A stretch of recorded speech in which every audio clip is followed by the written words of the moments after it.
You have felt the pressure building. Fuel costs more. Hangar rent keeps climbing. Insurance premiums are higher. Annual inspections can come with a shocking bill. And you have probably asked yourself a simple question: why has flying become so difficult to afford? The answer is not a mystery. It is the result of a system. Not necessarily a conspiracy, but a structure that increasingly pushes average pilots away from aircraft ownership and toward the rental market. A system that is making private flying more expensive and creating a two-tier aviation world. I'm going to show you how it works and why flying has become so difficult to afford in 2026. Let's start with fuel. Aviation fuel prices have continued to put pressure on aircraft owners. In April 2026, the national average for 100L full service was 7.20 cents per gallon. That represented an increase of 40 cents, or 5.8%, compared with March. The national average for 100LL self-service was $6.01 per gallon. That self-service option provides a significant discount of roughly 16%. But even with the discount, the cost remains substantial. A Cessna 182 typically burns between 12 and 14 gallons per hour. At approximately $7.22 per gallon, that means the fuel alone can cost between $86 and $101 per flight hour. You are spending around $100 an hour before accounting for insurance, hangar rent, maintenance, annual inspections, and engine reserves. When all of those expenses are included, the total operating cost for a Cessna 182 can reach approximately $180 to $210 per flight hour in 2026. For someone flying 100 hours per year, the total annual cost can reach somewhere between $25,000 and $40,000. That is a significant amount of money for what is often considered a recreational activity. And the fuel problem may not disappear quickly.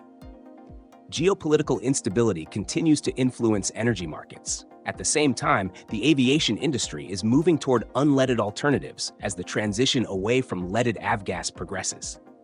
The availability of fuels such as UL94 and MOGAS remains highly regional. That means pilots may face not only higher prices, but also greater uncertainty about where the appropriate fuel will be available.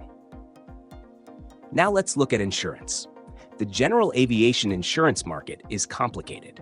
During the first half of 2026, pricing for general aviation insurance continued to experience downward pressure because of available capacity, even though insurers were dealing with persistent losses. That means some pilots may have benefited from competitive pricing.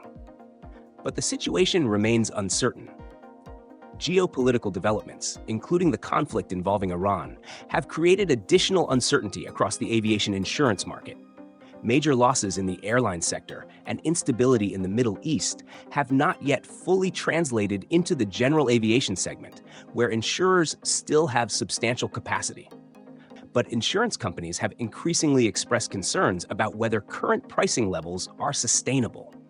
If losses increase during the second half of 2026, or if the broader aviation insurance market deteriorates further, some insurers could reduce their capacity or leave certain segments entirely. When that happens, competition decreases and premiums can rise rapidly. Think about your own insurance bill. Has it increased? Have you compared multiple providers? Have you noticed changes in coverage requirements?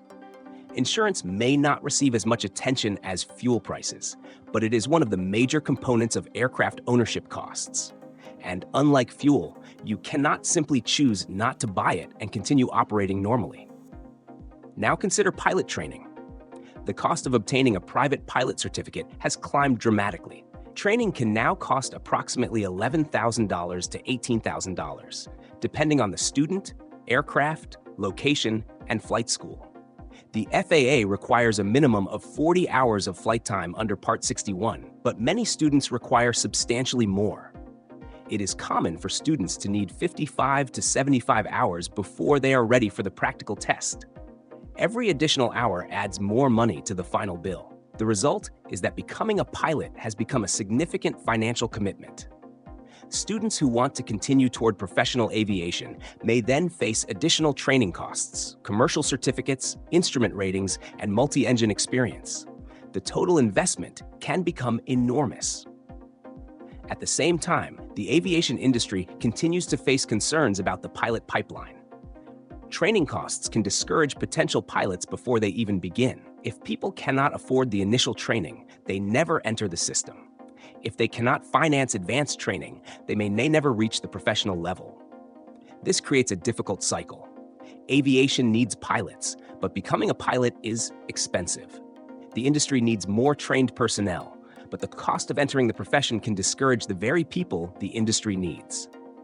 Now we reach the biggest issue: aircraft ownership. The fixed costs of owning an airplane can be substantial even before the aircraft leaves the ground. An enclosed hangar can cost approximately $3,600 to $12,000 per year.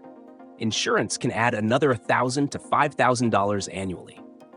An annual inspection can cost $5,000 or more depending on the aircraft and the work required. Then there is the engine.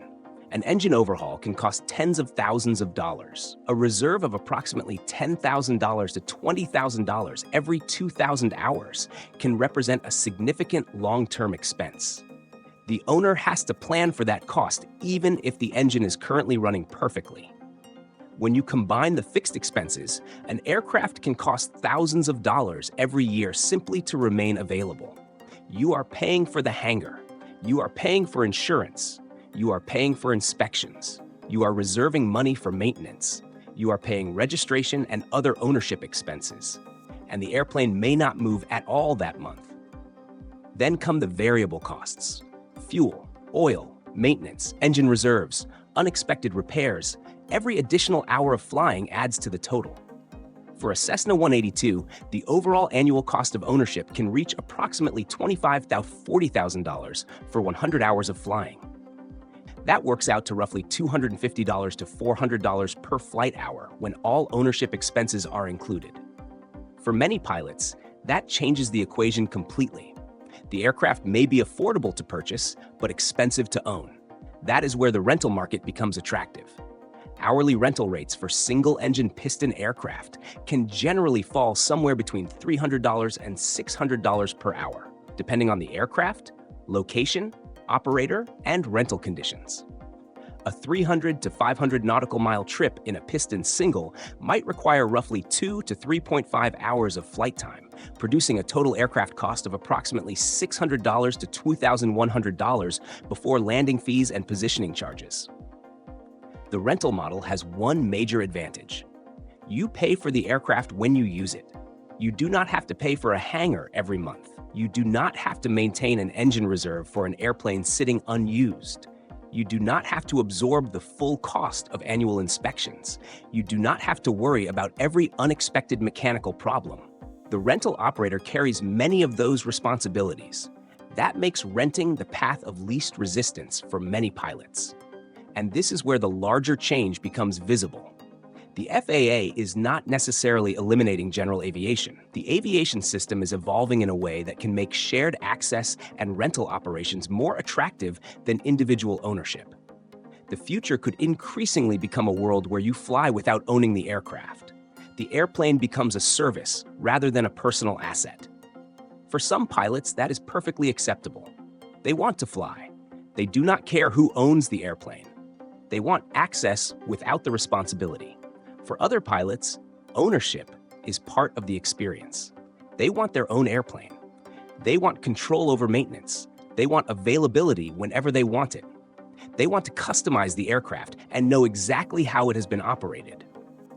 The problem is that those benefits are becoming increasingly expensive. If you are a private aircraft owner, you need to understand the system.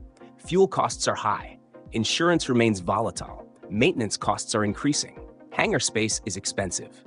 Medical certification can create additional administrative requirements. Taxes and airport fees add more expenses. Ownership is still possible, but the financial margin is becoming smaller. If you are considering buying an aircraft, do the math before you buy. Do not look only at the purchase price. Calculate the hangar. Calculate insurance. Calculate fuel. Calculate maintenance. Calculate annual inspections. Calculate engine reserves. Calculate taxes and registration. Calculate unexpected repairs. Then compare the total with the cost of renting an equivalent aircraft. You may discover that ownership makes sense if you fly frequently enough. Or you may discover that renting gives you nearly the same flying experience at a fraction of the financial risk. The answer depends on how much you fly and what you want from aviation. If you fly only a few dozen hours each year, renting may be the financially smarter choice. You are not paying for an aircraft while it sits unused. If you fly hundreds of hours every year, ownership can still make economic sense. The fixed costs are spread across more flight hours, and the benefits of having an aircraft available whenever you need it become more valuable. There is also a middle ground. Partnerships and shared ownership can divide the fixed costs among multiple pilots. Instead of one person paying for the entire airplane, several owners share the expenses and access. That can preserve many of the benefits of ownership while reducing the financial burden on an individual pilot. For some pilots, that may be the best solution. The system is not necessarily forcing every pilot to rent, but economic pressure is making rental, partnership, and shared ownership models increasingly attractive. And that creates the possibility of a two-tier aviation system. At the top are pilots who can afford aircraft ownership, maintenance, hangars, insurance, and increasingly expensive operating costs. Below them are pilots who still fly but rely on rental fleets, clubs, partnerships, and shared aircraft. Both groups are still pilots. Both groups can enjoy aviation, but their relationship with the airplane is completely different. The question is whether the cost of ownership will eventually become high enough that individual ownership becomes a luxury available primarily to wealthy pilots. That is the trend pilots need to watch. If you are already an owner, understand your numbers. Track your actual hourly cost. Do not rely on estimates. Look at what you spent over the last 12 months. Include every expense: fuel, insurance, hangar, maintenance, annual inspection, parts, engine reserves, taxes, fees. Then, calculate what each flight hour is actually costing you. If the number surprises you, you are not alone. If you are considering ownership, perform the same calculation before buying. Do not let the purchase price convince you that the airplane is affordable. A cheap airplane can become an expensive airplane very quickly if it needs maintenance, avionics work, engine repairs, or structural repairs. If you are a renter, understand that you may actually be making a financially rational decision. You are paying for access rather than carrying the full cost of ownership. You do not need to fight the system simply because you do not own an airplane. The important thing is that you continue flying. That is ultimately what matters.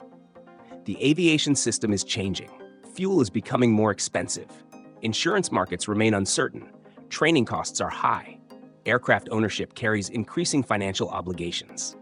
Rental and shared access models are becoming more attractive. That does not mean private aviation is dead. It means the economics have changed. The pilots who adapt will continue flying. Some will own, some will rent, some will join partnerships, some will use flying clubs. The future may contain all of these models, but the era when almost any reasonably motivated pilot could simply buy an airplane and comfortably afford to operate it is becoming harder to maintain. The question is no longer simply, can I buy an airplane? The real question is, can I afford to keep it? Before you make that decision, run the numbers. Know your fuel cost. Know your insurance cost. Know your hangar cost. Know your maintenance reserve. Know your annual inspection cost. Know your realistic annual utilization. And compare ownership with every available alternative. The system is changing, but you still have choices. You can adapt, you can share the cost, you can rent, you can join a flying club, or you can continue owning if the numbers make sense. The future of general aviation does not have to mean the end of aircraft ownership, but it does mean that pilots need to be much more deliberate about how they spend their money. Flying is becoming more expensive. Ownership is becoming more complicated. The rental market is becoming more attractive. The question is not whether aviation will survive. It will. The question is what kind of aviation you will be able to afford. And that decision starts with understanding the real cost of every hour you spend in the air.